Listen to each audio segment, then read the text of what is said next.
Top quality और consistent performance के लिए सिर्फ सिल्वर पंप नाम याद रखना। ವಿಜಯಪುರದ ಆರ್ಎ ರೋಡ್ನಲ್ಲಿ ಆ ಮನೆಗಳಿಗೆ ರಾಜಕಾಲುವೆಯ ನೀರು ನುಗ್ಗಿರುವಂಥದ್ದು ಸದ್ಯ ಗಮನಿಸ್ತಾ ಇದ್ದೀರಾ.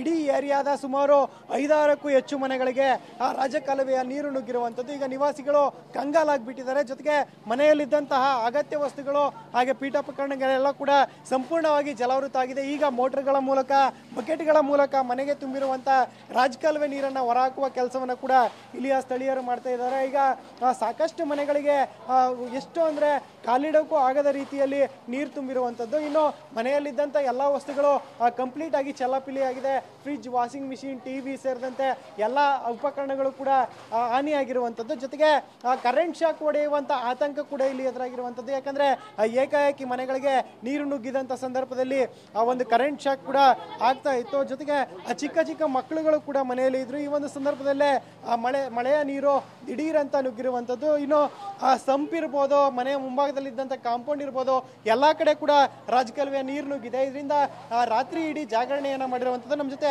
ಸ್ಥಳೀಯರಿದ್ದಾರೆ, ಮಾತಾಡಿಸ್ತಾ ಹೋಗ್ತೀನಿ. ಮೇಡಮ್, ಇದು ಯಾವ ರೀತಿ ಆಯ್ತು ಘಟನೆ? ಎಷ್ಟು ಗಂಟೆಯಲ್ಲಿ ನೀರು ನುಗ್ತು? ಏನು ಸಮಸ್ಯೆ ಆಗಿದೆ ಅಂತ? ಒಂದು 4 ಮಳೆ ಕಂಟಿನ್ಯೂ ಆಗಿ ಬರ್ತಿತ್ತು ಸರ್. ಒಂದು 4:15 ನೋಡಿದ್ವಿ ನೀರು ಬರುತ್ತಾ ಅಂತ. ಇಷ್ಟು ದೂರ ಬಂತು ಮಳೆ ನೀರು.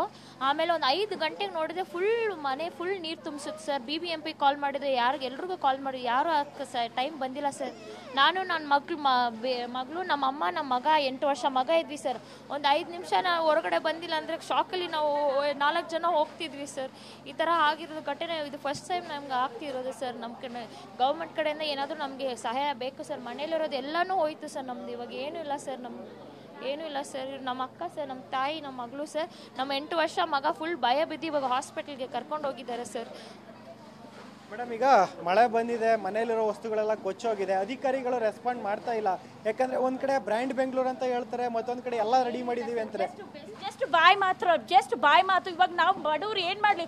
ನಾವು ಜಸ್ಟ್ ಸಿಂಗಲ್ ಲೇಡಿ ಈ ಮನೇಲಿ ಇಟ್ಕೊಂಡು ಎಲ್ಲನೂ ಸೇರಿಸ್ಕೊಂಡು ಒಂದೊಂದಾಗಿ ಸೇರಿಸ್ಕೊಂಡು ಅಟ್ಲೀಸ್ಟ್ ಲೈಕ್ ಒಂದು 7 lakhs ತನಕ ನಂದು ಹೋಗಿದೆ. ಇವಾಗ ಯಾರು ಆನ್ಸರ್ ಮಾಡ್ತೀರಾ ಇದಕ್ಕೆ ಹೇಳಿ? ನಾವು ಸಿಂಗಲ್ ಲೇಡಿ, ನಾವು ಬದುಕೊಳ್ಳೋಕೆ ಆಗಲ್ಲ ಈ ಬೆಂಗಳೂರಲ್ಲಿ ಅಂತ. ಬೇರೆ ಕಡೆ ನೋಡಿ ಎಷ್ಟು ಜನ ರೆಸ್ಕ್ಯೂ ಮಾಡ್ತಾರೆ.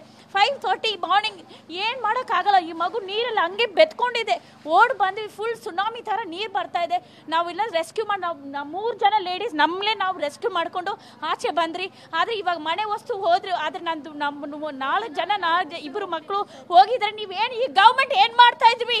ಏನು ಇನ್ನೂ ಮಾಡ್ತಾ ಇದ್ದೀರಾ? ಇವಾಗ ಬರ್ತಿರ್ರಿ ಸರ್. 5:30 ಆಗಿದೆ ಘಟನೆ. ಇವಾಗೇನು 7:30ಗೆ ಬಂದಿದ್ದೀರಾ. ಇಷ್ಟೊತ್ತಿಗೆ ಬಂದಿದ್ರೆ ಏನು ಆಗ್ತಾ ಇತ್ತು ಹೇಳಿ ಸರ್? ಹೇಳಿ, ನೀವೆಲ್ಲ ಹೇಳಿ. ಇಷ್ಟು ಜನ ಇದ್ರು, ಏನಕ್ಕೆ ಮಾಡ್ತೀರಾ? ಇದು ಇಲ್ಲಿಯ ಸ್ಥಳೀಯರ ಆಕ್ರೋಶ. ಇನ್ನು ಗಮನಿಸ್ತಾ ಇರ್ಬೋದು, ಎಲ್ಲಾ ಮನೆಗಳಿಗೂ ಕೂಡ ಇದೇ ರೀತಿಯ ಸ್ಥಿತಿ ಆಗಿರುವಂಥದ್ದು. ಸದ್ಯ ಸ್ಥಳೀಯರೇ ವಾಟರ್ ಬಾಟಲ್ ಹಾಗೆ ಆಹಾರವನ್ನು ತಂದುಕೊಡುವಂಥ ಕೆಲಸವನ್ನ ಮಾಡ್ತಾ ಇದ್ದಾರೆ. ಆದರೆ BBMP ಅಧಿಕಾರಿಗಳಾಗ್ಲಿ, ಇಲ್ಲಿ ಇರ್ತಕ್ಕಂಥ ಸ್ಥಳೀಯ ಜನಪ್ರತಿನಿಧಿಗಳಲ್ಲಿ ಯಾರೊಬ್ರು ಕೂಡ ಇತ್ತ ಗಮನ ಹರಿಸಿಲ್ಲ. ಇದು ಈಗ ಸಾರ್ವಜನಿಕರ ಆಕ್ರೋಶಕ್ಕೆ ಕಾರಣ ಇದೆ. ಒಟ್ಟಾರೆ ರಾತ್ರಿ ಸುರಿದಂತ ಮಳೆಗೆ ರಾಜಕಾಲುವೆಯ ನೀರು ಉಕ್ಕಿ ಹರಿದು ಈ ರೀತಿಯ ಅವಾಂತರ ಸೃಷ್ಟಿಯಾಗಿದ್ರು ಕೂಡ BBMPಯ ಕಂಟ್ರೋಲ್ ರೂಮ್ಗೆ ಕರೆ ಮಾಡಿದ್ರು ಯಾವುದೇ ರೀತಿಯ ರೆಸ್ಪಾನ್ಸ್ ಸಿಗ್ತಾ ಇಲ್ಲ ಅಂತ ಆಕ್ರೋಶ ಹೊರಹಾಕ್ತಿರುವಂಥದ್ದು.